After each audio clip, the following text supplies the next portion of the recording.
Good afternoon, everyone. I'm Marion McCord, Senior Vice Provost for Research, Economic Engagement, and Outreach here at UNH. And welcome to our event celebrating a Wildcat century. The University of New Hampshire's Wildcat era began July 1st, 1923, when the university adopted its modern name and began to evolve into the research-focused university that it is today. Shortly after, our students chose a wildcat as their mascot to represent the spirit of the school. This year, we're celebrating 100 years of Wildcat progress and pride. Today, our panel of UNH experts will take a nostalgic journey down memory lane, and we'll talk to you about how UNH has evolved over the last century. First, we'll do introductions of our panelists. They'll tell you who they are and their relationship with the university. So first, let's have John Aber. Thanks, Miriam. I recently retired after 35 years at UNH as a professor of environmental science in both EOS and the Department of Natural Resources and the Environment. Helped establish the PhD program in natural resources and earth system science, and for some time chaired that program and an undergraduate program in environmental science. And along the way, served 4 years as vice president for research and engagement and 4 years as provost or vice president for academic affairs. Thanks, John. Next, we'll pass it over to Doug Banks.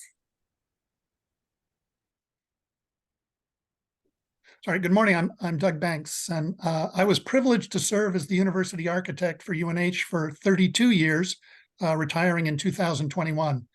I was fortunate to be involved in a wide array of great projects across the university, working on capital planning, campus master planning, land planning, transportation planning, project planning, design and construction, as well as leading a small dedicated group that captured the campus through digital mapping and documentation. Thanks, Doug. That's a lot of planning. Next, we'll pass it over to Jan Dean. Hi, everyone. I am the First Lady of the university. I have been here since 2018 when Jim became the 20th president. And since my arrival, I've developed a great interest in learning all that I could about the history of this great place, and in particular, the history of the beautiful historic home that is the president's residence right in the heart of campus. Along the way, my project has taken me to understand a lot more details about the first ladies, and in some cases, first spouses, and the families. And that's been the primary focus of what I've been working on. And I was very honored to be asked today to come and speak a little bit about the personal slant of what might have happened during that period when our university was first created and up until the time that it got its name changed to become a university from the college. So that's where I'm going to be speaking today, and I'm happy to be here. Thank you. Thanks, Jan. And I'm sure the president's home is even more beautiful and gracious with you there. And we'll miss you in the future. Let's pass it on to Elizabeth Slamba. My name is Elizabeth Slamba. I have been at the University of New Hampshire since 1999. I'm currently the Special Collections Librarian and professor at the University Library. I served as the University Archivist from 1999 to 2023. So I'm thrilled to be here to talk about the university history and to be here with these wonderful panelists who know so much about the university and love it so. Thank you, Elizabeth. And just a little bit about myself. I oversee the research and innovation, corporate engagement, entrepreneurship, and professional development and training and cooperative extension missions for the institution. And I couldn't be more thrilled to be here with you as well as we think about how UNH became a powerhouse and how the mission changed to include research and went on to focus on delivering the new knowledge that's generated here for the benefit of the citizens of the state.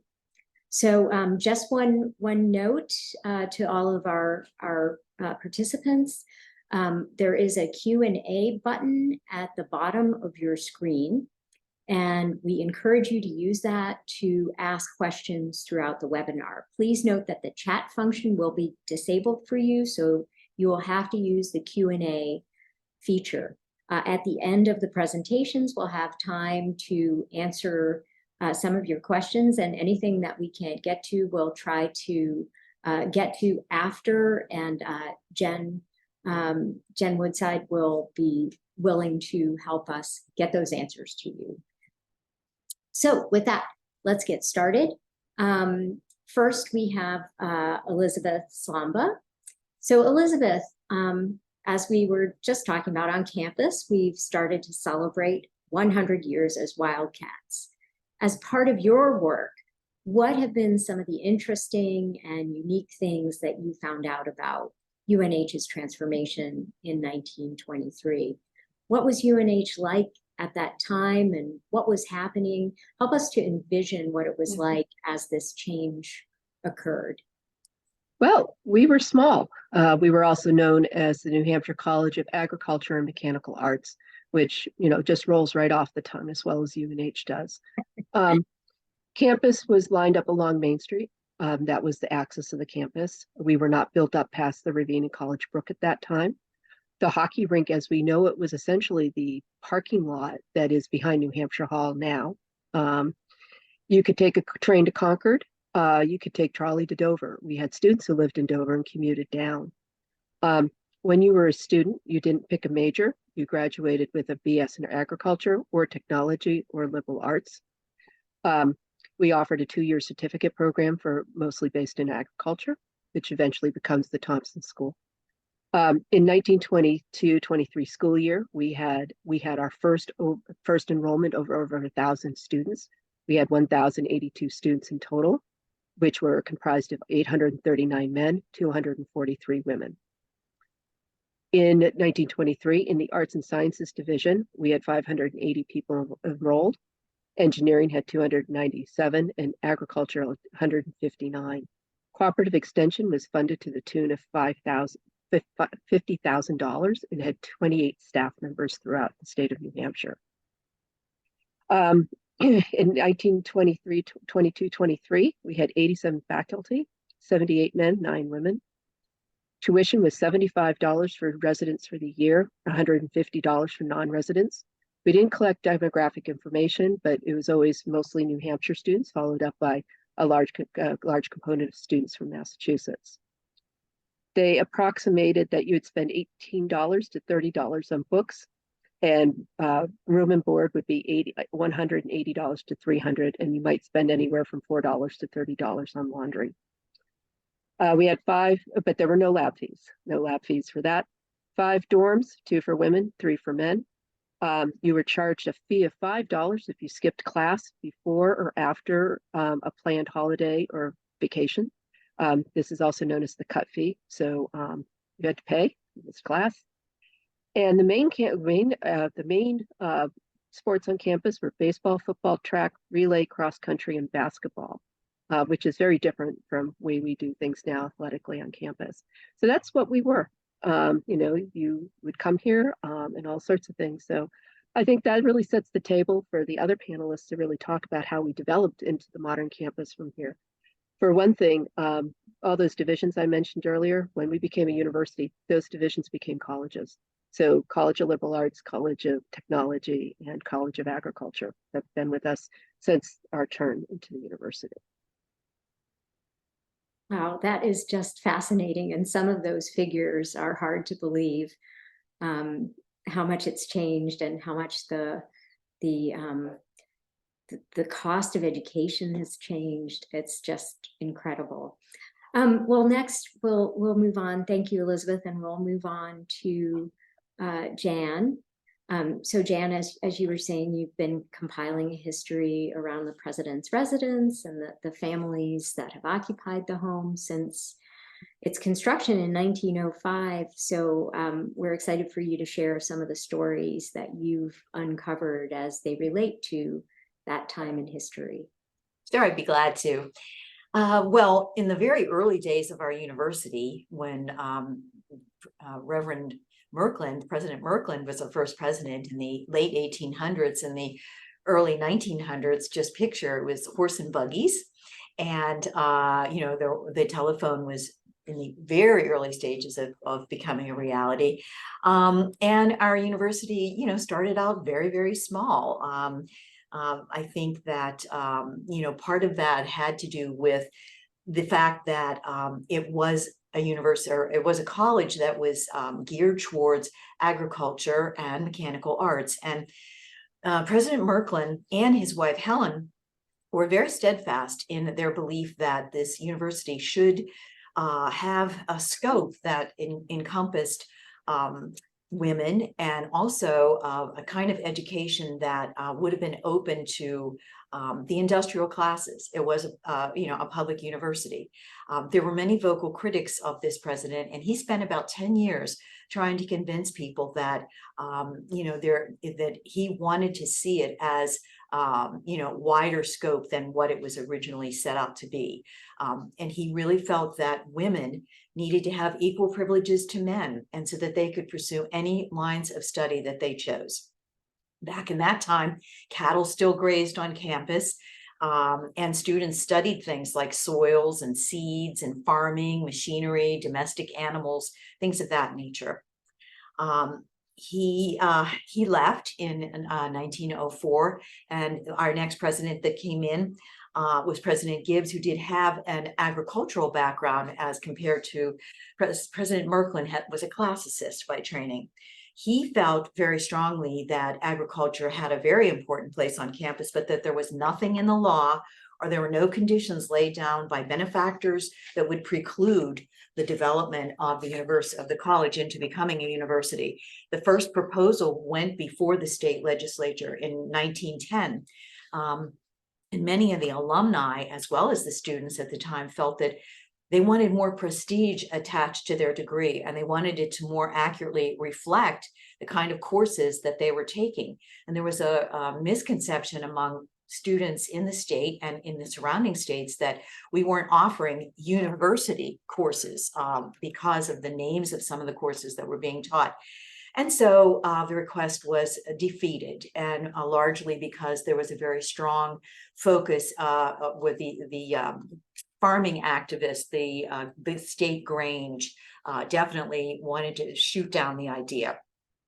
Next, President Fairchild came in, and he had a special interest in agriculture, but he was very, very willing to pursue the idea of other lines of study. Sadly, his tenure was cut short by his untimely passing. And then our President Hetzel arrived right at the time of the outbreak of World War I, and also following that, the Spanish influenza pandemic. So he had other matters at hand, but when that was all resolved, the university was left in quite a financial problem as a result of the war. And so President Hetzel appealed to the state once again, and this time not only for funding, but also for the name change. And he was quoted as saying he wanted to bring the college to a new level of strength and prosperity. And so that time it did work. Not only did we get funding, but in April 23rd, 1923, a bill reached the House floor, and it was unanimously passed in both houses, and it would take effect in July 1st, 1923. But after all these years, we finally got what we had asked for. And on a very cloudy and rainy April 23rd, our train station just adjacent to campus was crowded with throngs of students who were there to meet their president as he arrived back from Concord, and to cheer him on and just celebrate the moment. I think I see some leftover snow there. But anyway, there was a carriage that was part of, was a donated, very famous Tom Thumb carriage that you see President Hetzel getting in. And he was pulled along the streets of the main part of campus, and the students followed behind and performed a snake dance. And they carried it into town and celebrated this momentous occasion. Now, keep in mind that just 3 years before this, women finally got the right to vote. So there are lots of changes that happened in our country during that time too. But to paint a picture of Durham and campus at that time, you could go down to the Franklin Theater and see a show for 20 cents. Or you could go to J.W. McIntyre's men's shop and get a wool suit, a complete suit for $22. So lots of obviously things have changed in terms of how our world is constructed, but this particular situation just highlights and I tried to picture just from my research into our family and our house that President Hetzel had a brood of 5, and I just imagine his children standing outside in front of the lawn that, right outside our house and watching his father go by. So it must have been a pretty wonderful moment.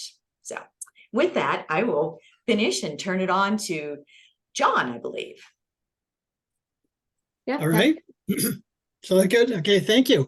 Thanks to Jan Elizabeth for that history. I learned a lot today that I didn't know about UNH back in those days. I'll try to pick up the thread there from 1923. So the name change and the new structure set out in 1923 was certainly a major step for UNH, but complex institutions like universities don't change overnight, and I feel UNH has been in the process of reaching the potential set out for it in 1923 for much of the last century. And I'll try to recap just some highlights of that journey. As Jan highlighted, the world was occupied by other things for much of early history, and that was certainly true in the 30s and 40s. But in the 1950s, we get the next slide, UNH took a major step and a seed was sown with the establishment of the Space Science Research Center, focused on interactions between the Earth and the Sun. That center has remained one of the most highly ranked in its field and for nearly 70 years, and remains one of the few centers in the country where undergraduate students are engaged in building and testing satellite hardware. That center became the anchor for the establishment in 1985 of the Institute for the Study of Earth, Oceans, and Space, or EOS. Yes, thank you. Named and positioned to ally with a major research program at NASA on the future environment of our planet. EOS and UNH became an international powerhouse in what has come to be known as Earth System Science or global change research. And the success of EOS and the allied departments provided the context for the establishment of several NOAA-related centers focused on marine and atmospheric sciences. As a mission-oriented agency, these NOAA Joint Centers have supported research into many topics of relevance to the state and region, and strengthened many departments and provided lots of opportunities for graduate and undergraduate students.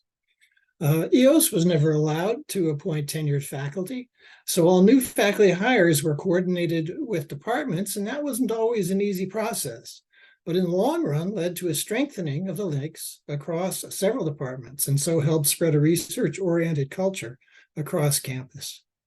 Relationships between UNH and the state have not always been smooth either, as I think Jan mentioned, but I credit one president with turning that relationship around. And there she is. Joanne Leitzel was president from 1906 to 2002. She was applauded on and off campus for innovative and collaborative approaches to leadership. And one impact was moving UNH and the state toward what I see as a Midwestern model of tight coordination between state government and the state's flagship research university. The relationship improved, funding for buildings and other research infrastructure improved, and research flourished. But funded research was only one area of growth in scholarship across this era. As provost, I always had on my desk a full page listing areas in which UNH was, and this was in quotes, unique and excellent, a national scholarly powerhouse. My favorite part of the job really was bringing this list to the attention of state leaders and stakeholders. The list is too long to present here, but includes every college and most departments. Next slide. Yeah, a few examples would be STEM education, journalism and writing, totally undergraduate and excellent theater program. I love to go to their performances, and that's why this slide is up there. And support for people with physical challenges through the Northeast Passages. American history and politics is another area of real strength that builds on and contributes to New Hampshire's unique role in the national political process. And UNH has been ranked in the top 5 of all universities in terms of the quality and impact of research in environmental sciences, reflecting an excellence in several departments and college campus-wide now. I could go on, but good leaders also create good leaders. And one way in which Joanne Leitzel fulfilled this mission was the mentoring of Julie Williams, pictured here, a senior leader in the provost's office who we lost much too soon. There's a portrait of Julie and a remembrance of her in the atrium of Hamsmith Hall.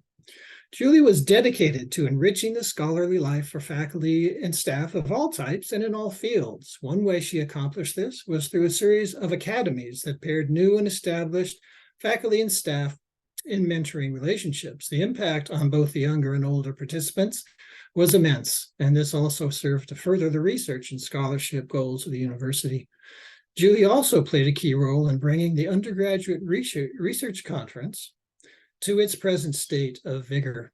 On my list of UNH unique and excellence, one of my favorite was that UNH has the largest single institution undergraduate research conference in the country, regardless of institutional size. More than 2,000 undergraduates and their mentors participate in this capstone event of the academic year each April. Julie also played a leading role in establishing for UNH as a leader in the area of inclusive excellence. Her effective and humble leadership underlies many of UNH's research and scholarship success stories. There's another area in which UNH is uniquely successful and impactful. A generous donation in the 1990s led to the establishment of the first endowed sustainability institute, led by Tom Kelly for many years and now by Fiona Wilson as well. This institute has built on long-established campus-wide interests in and dedication to living well in a healthy environment to bring the idea of sustainability to all aspects of campus life. This inclusive view of what it means to be a sustainable university provided the catalyst for UNH to be one of the first universities in the nation to achieve platinum level recognition from the Association for the Advancements of Sustainability in Higher Education. And here is an area of research and scholarship. Next slide there, please. One would not associate with a flagship research university in a state that is about 80% forested. But because of political restrictions on support for sustainable and alternative food production systems at other major land-grant universities, UNH has become a leader in this field as well, fulfilling a traditional land-grant university function, and if you like, closing the loop with what Jan told us about the early days of UNH. So to my mind, targeted and relevant research programs, outreach to the state, including the treasured programs of cooperative extension, an emphasis on undergraduate research and scholarship, and a dedication to living well in a sustainable world, encompassing the core aspects of inclusion and cultural enrichment, all make UNH a truly unique place that has fulfilled the promises and challenges of 1923. Thank you. Thanks, John. It's really incredible to think of how far we've come and how much our research, the impacts of our research, not only on the state, but nationally and globally. And when you think that we were working on satellites and involved in the space program before there was a NASA, and that we've been involved in over 60 missions, that's just an incredible statistic, and one that I think we need to talk a lot more about. So thank you. Next, we'll pass it on to Doug. Doug, well, you have a great legacy of knowledge of the physical campus, and I think you're going to tell us a little bit about significant changes and adaptations as we, changed from this college to this research-focused public impact university. So I'll let you take it from here. Thanks, Marianne. Okay, everybody hold on. We're going to do 100 years in 5 minutes. So thinking about UNH as a place. In 1923, UNH was growing rapidly, but only in Durham. Today, the university stretches from Durham to Manchester and Concord, and to Newcastle, and even to the Isle of Shoals. by the numbers, next slide, of students, buildings, square footage, and land across the state, the university has grown enormously, but in waves. Next. On the way that one way that the UNH is distinguished, as John had mentioned, is by sustainability.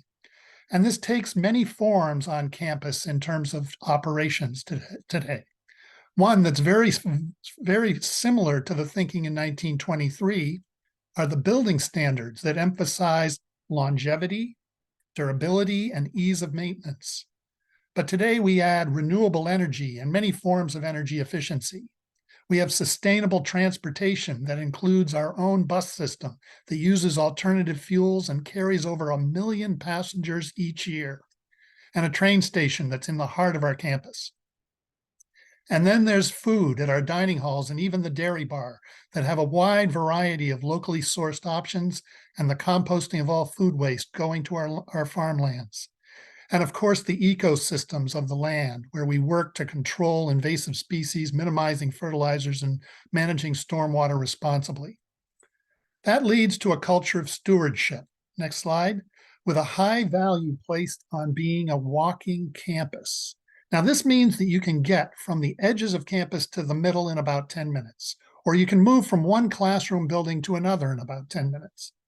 And even though the number of buildings and the amount of space has grown hugely in the last 100 years, it still feels and functions like a compact New England college campus.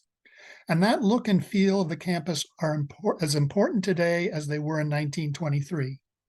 And so this means that when there are new buildings or modifications that are made, they must fit in while also responding to the needs of today and of future generations. Next slide.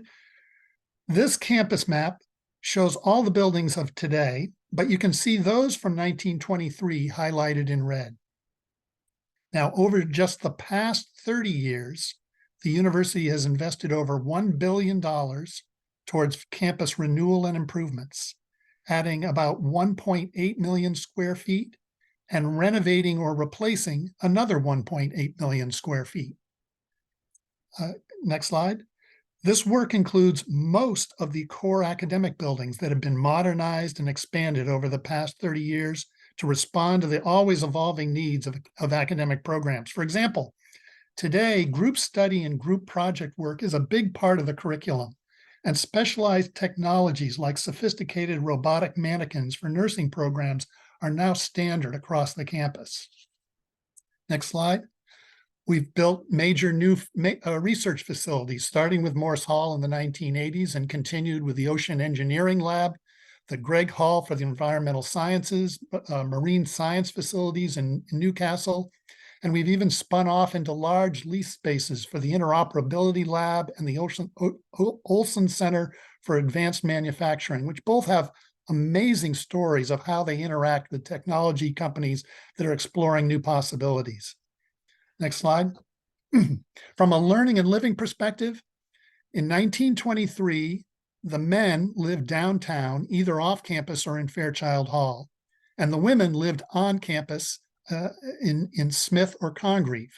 All the rooms were doubles or singles with gang bathrooms down the hall.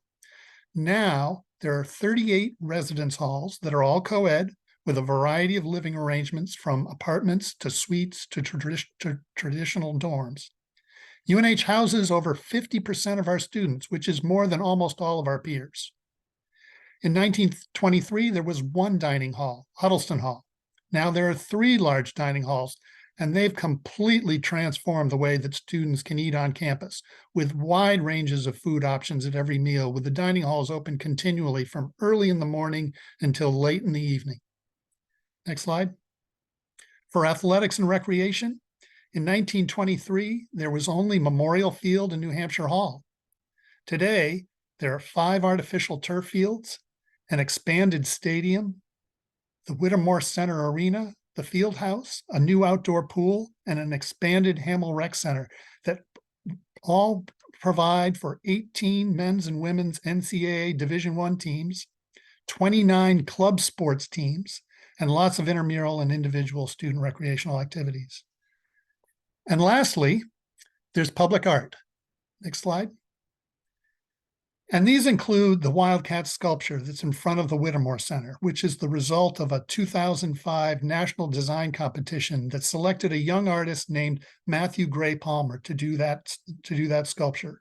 And there are other pieces that include Anna Hepler's Intricate Universe in Paul College, and the Red Cardinal by Dale Rogers that's across from Holloway Commons, and the 2018 restoration of two WPA murals that are in Hamilton Smith that speak to life in New Hampshire in the 1930s. I encourage you all to check them all out.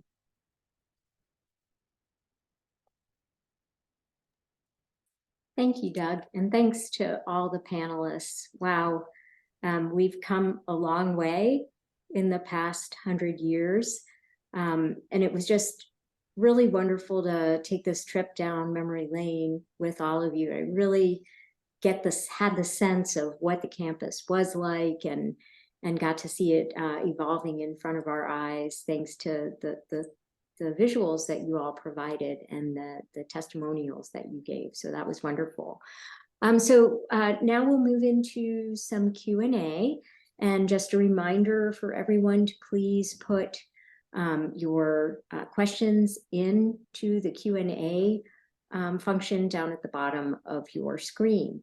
So the first question is, you said that Wildcat was adopted as a mascot shortly after the name of UNH changed. Does anyone know how old Wild E Cat is? Wondering when the mascot began. And I wonder if anyone, great, Elizabeth, go ahead. Wildcat, as we know him, was adopted in 2000. So there's that. We do have a history of the mascots at the University Archives website on the library site, and it goes through many, many iterations. But Wildcat, as we know him and love him, came to us in 2000. Wonderful. And I was checking out that site, Elizabeth, and it looks like initially we had some live mascots. Is that correct? Yep. We do. We have the first mascot on display in special collections and University Archives reading room in the library, and that was Maisie. And my favorite story about Maisie is Mrs. Ted Fitzgerald. Mrs. Ted Lewis was the president's wife, and she had seen them bring in the Wildcat in a cage to a game when they first got the mascot, and she said she did not need to see that. And after that, the Wildcat was always brought to the games on a leash. And the Wildcat was taken care of by the Lambda Chi Alpha fraternity for many years, but we did not retain a live mascot after World War II. Instead, moved to something else. That is so interesting. Thank you, Elizabeth. This question is for Jan. Jan, were there famous guests who visited the president's homes throughout the years? With New Hampshire's first in the nation primary, it's logical to assume that there were some interesting political candidates that might have visited. Do you have any knowledge of that? Well, I have a few stories to tell. Back when Gerald Ford was a candidate, it was in the, let's see, it was President Mills, so his tenure was here starting in the mid-70s, and I don't have the exact date in front of me, but anyway, Gerald Ford and Betty arrived at the president's residence, and they chose to use the house as a stop and as their campaign headquarters for their particular stop on campus.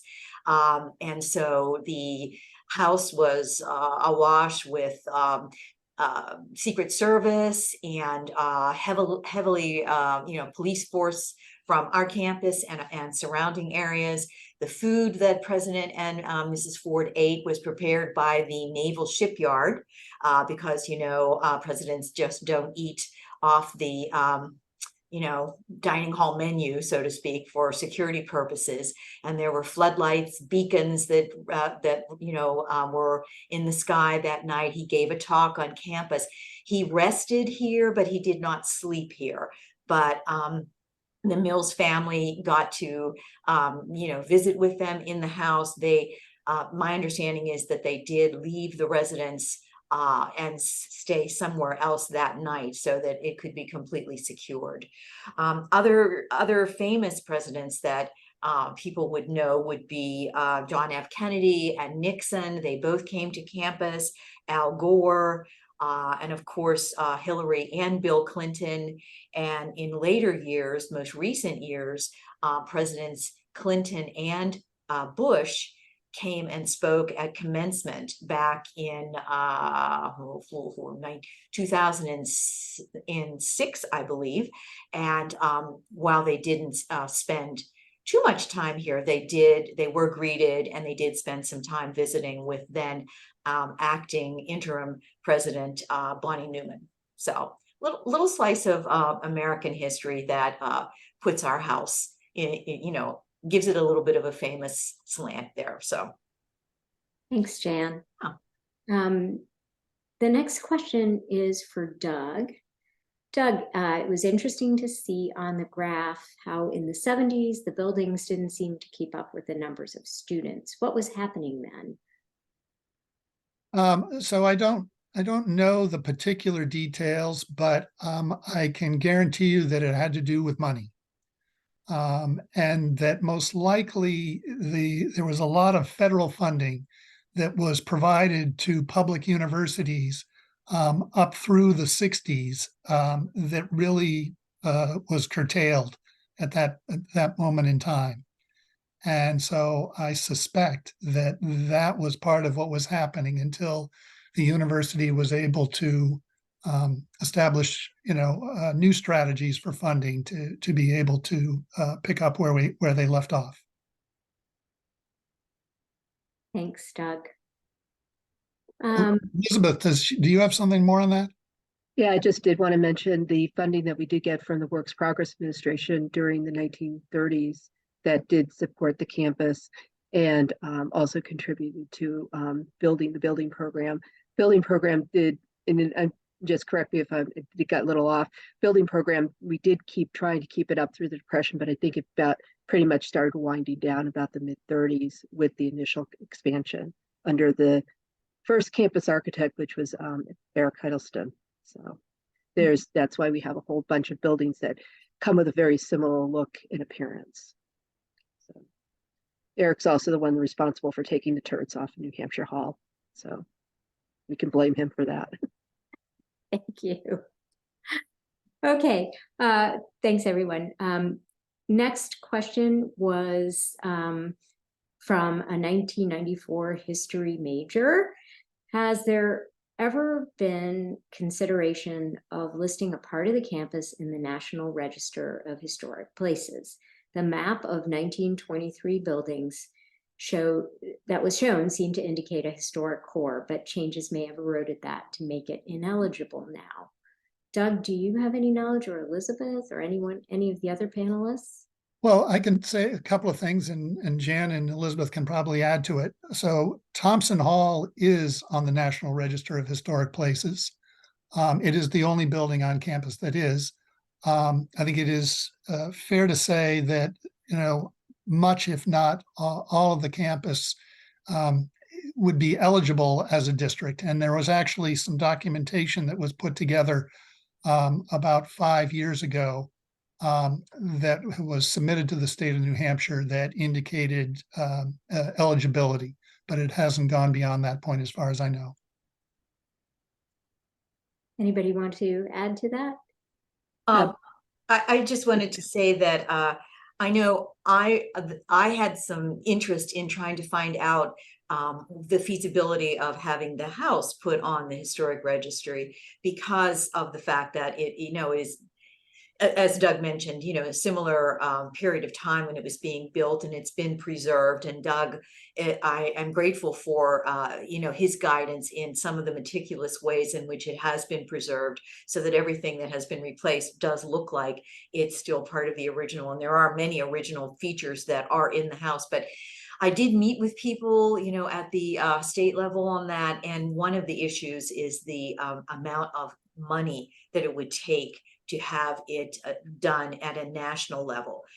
There could be something done in a smaller scale, but right now it just seemed like it was a little more than I could take on at this particular time. But I think that at some point there's still a possibility. I just wanted to mention that we do know from some historical records that the original Board of Trustees had called up the Frederick Law Olmsted firm to see if we could use them to design the campus when we moved here in 1893. We could not afford them, but they did have an architect come up on a train. And we did get a back of the envelope description of where we should site our buildings. So when you think about the initial historic core of the campus, if you site everything around Thompson Hall, you have Thompson Hall, Conant, Nesmith, which looks significantly different in for most of its career up until the 20s. Taylor Hall and the Shops building really create this little arc that created the idea of the campus beautiful. There was a campus architect that was hired, a landscape planner that was hired in 1920s named Bremer Pond that really laid out what he thought. And part of his plan was part of the overall push the university made towards being a university, and he laid out what the campus could look like. And one of the concerns Bremer Pond always had was the amount of traffic that was on Route 4, which was a highway at the time, and eventually the bypass did take that off of campus so we can resonate with what Doug presented around us as a walking campus. So Yeah, a I little wanted fun to fact there. add one other thing that Elizabeth had alluded to before. Eric Huddleston really defined the character of the campus from about 1918 up until World War II. Not only teaching architecture at the university, but designing the buildings and overseeing construction of all of the buildings that happened.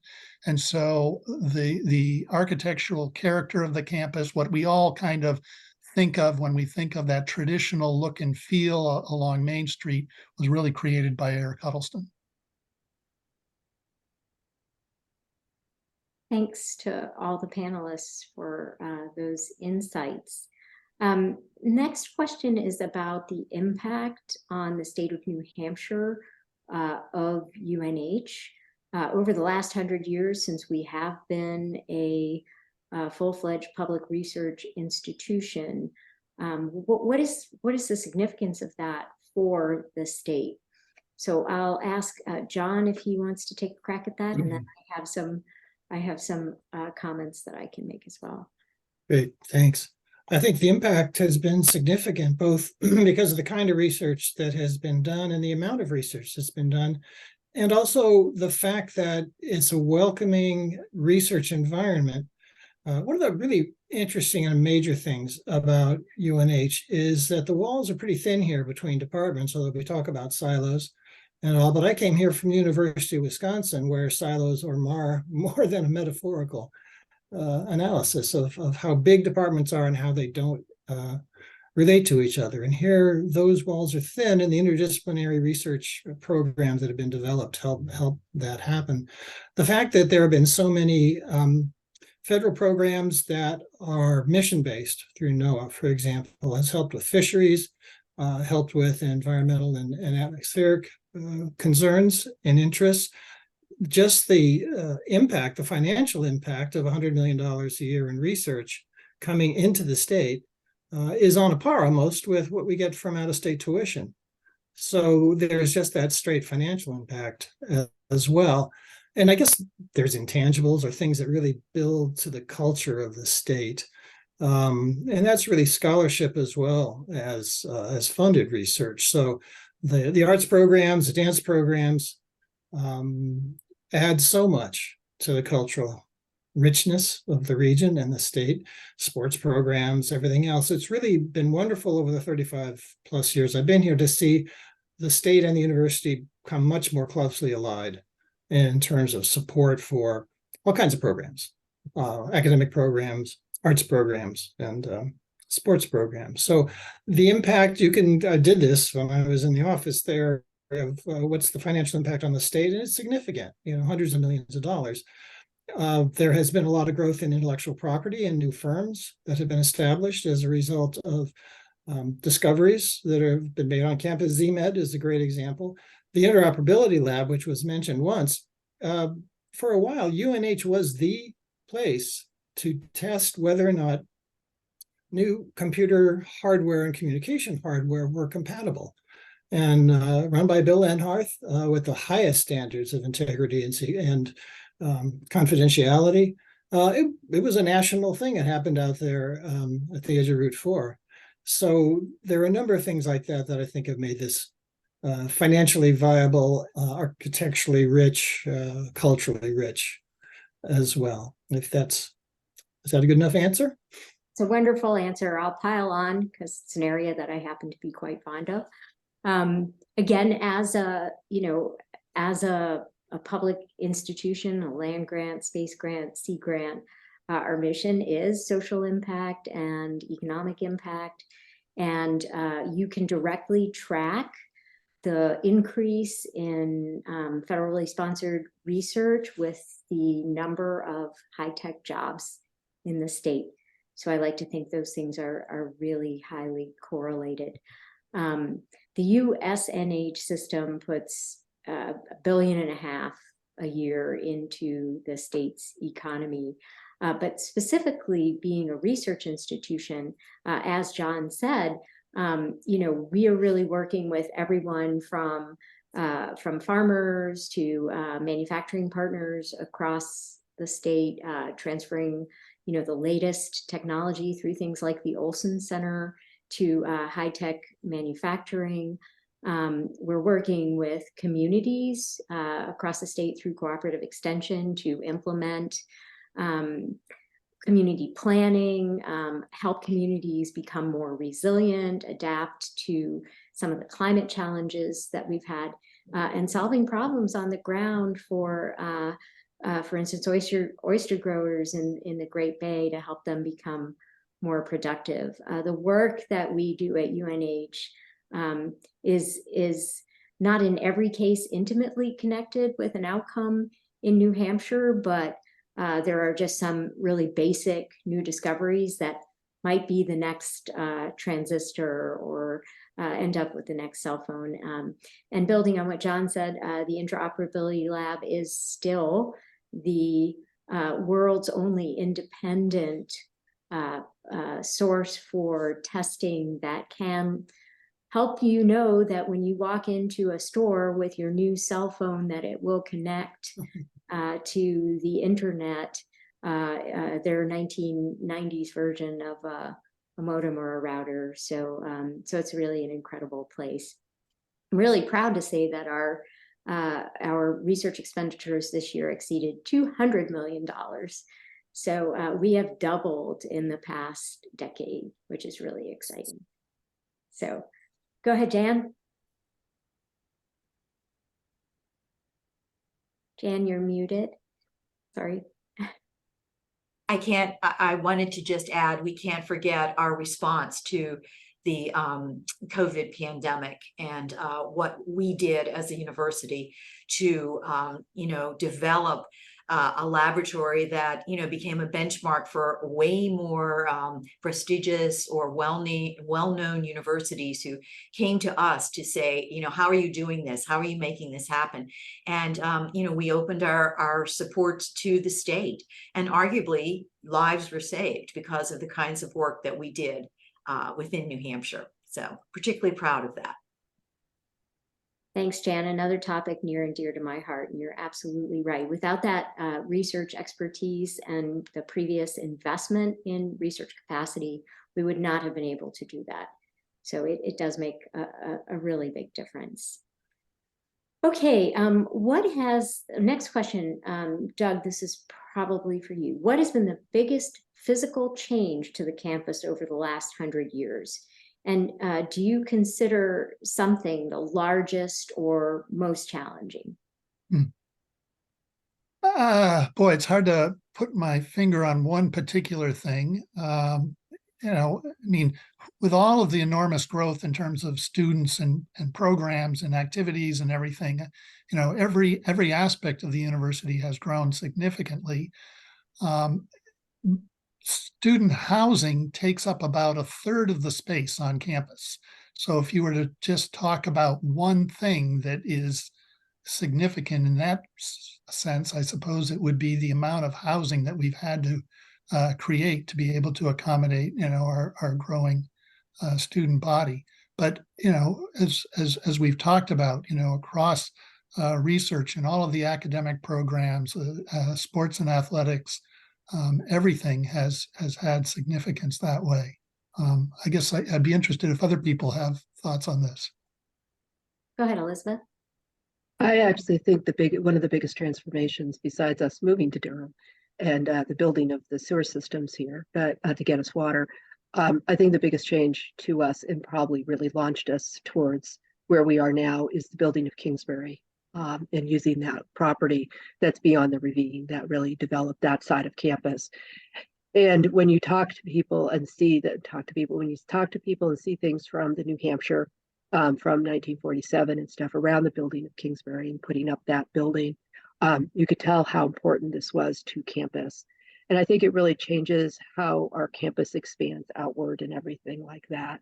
From that, it expands what we think of ourselves, and everything, because when we're changing from looking at us as straightly a campus built along Main Street, we're now building into the back of it and all that. So that would be my argument. I think the other thing I just wanted to mention about housing is, and the other thing about student housing was one of our first challenges here was that we built this campus with the idea that local families would open boarding houses with the idea of people housing students. And that's a similar model to other campuses, or a fraternity/sorority system would raise up to house students.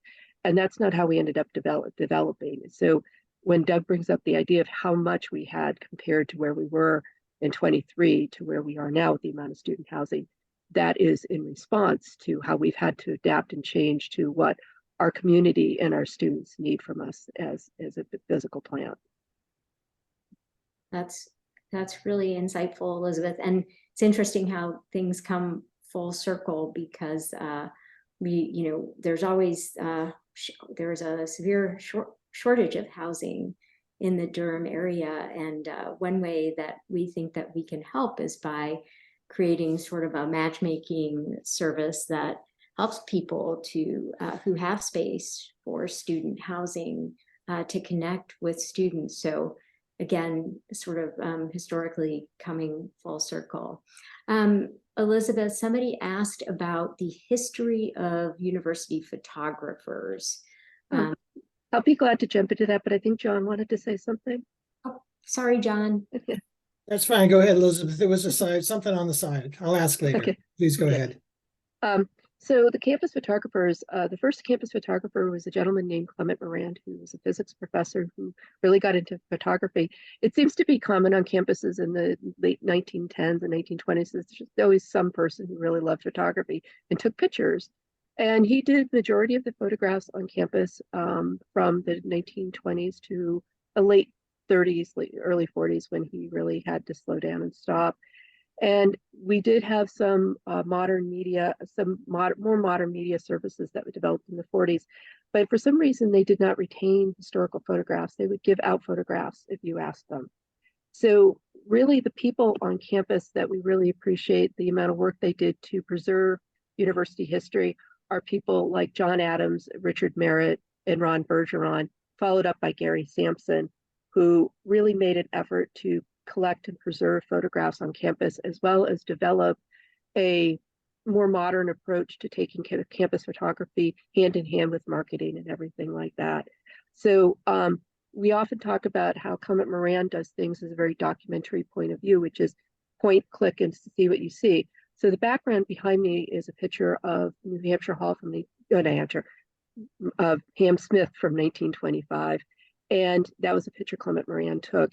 But when you start moving into more professionally trained and artistically inclined photographers, you start to see a real change in how photographs look of people have taken from campus. But I do also remind people from a point of view is a lot of these photographs were work for hire for the university, and so represent a very official university viewpoint. So that's why there's always a certain pose to them, a certain look. But without those campus photographers, we would not have what we do now concerning the history of the campus in pictures. And to mention a few other people, Doug Prince and Lisa Nugent, who were wonderful photographers for us for many years as well. Took some great photographs. Lisa did some amazing photography of of the athletic games and stuff like that, and especially the games that weren't as publicized. So I hope that answers the question, but I just wanted to mention how great they all were. That is great, Elizabeth. And of course, now everybody has a cell phone or even a drone and are snapping pictures. So I found that there are so many more wonderful resources to document the living history as it's evolving now, which is really wonderful. Okay, so another person said that my husband and I are taking a fall visit to the area. What's open on campus to get a peek of some of these things? Very interesting. Class of 77. So, so Elizabeth, can you talk about the availability of the archives to visitors? We are open by appointment only, but we do certainly encourage people to reach out. We will meet you where you are. We have a wonderful new university archivist, Caillou Cheetah, who is getting out and about, and so he's always willing to talk on stuff as well. We do have an amazing collection of New Hampshires that have been digitized. The granites have been digitized, as well as some other university publications that are available through our Scholars Repository / digital collections site in the library. But there's lots of things to see on campus besides us. I think Doug highlighted some other great stuff. There's also the University Art Museum, which is great. And so forth. And homecoming should be a great event for people to come and visit, where a lot of these places will be open for people to come and see. Yeah, I would just add that unlike a lot of universities that for security reasons have to lock their buildings for much of the day, the University of New Hampshire is relatively open. Residence halls are very controlled, but during regular business hours, you can get into just about any other building on campus. Thanks, Doug. Thanks to all of the panelists. This has just been really wonderful, enlightening, and just fun.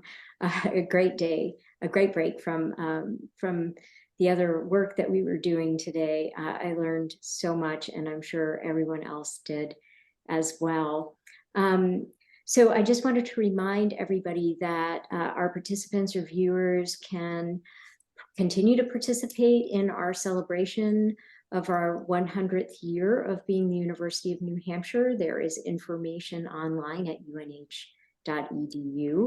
And we would really love it if all of our panelists, all of our participants would continue to be engaged in the celebration. And you can look at unh.edu/alumni for more future events. I think we all have learned today how important it is that UNH did become a public research institution. The impact was felt 100 years ago, and it continues to be felt, and it will be felt, I'm sure, beyond the next 100 years as our research mission continues to flourish and grow. And with that, again, I thank all of you for being here and celebrating with us, and say it's a great day to be a Wildcat, and look forward to engaging with you again soon in this celebration. Thanks, everyone. Thank you. Thank you.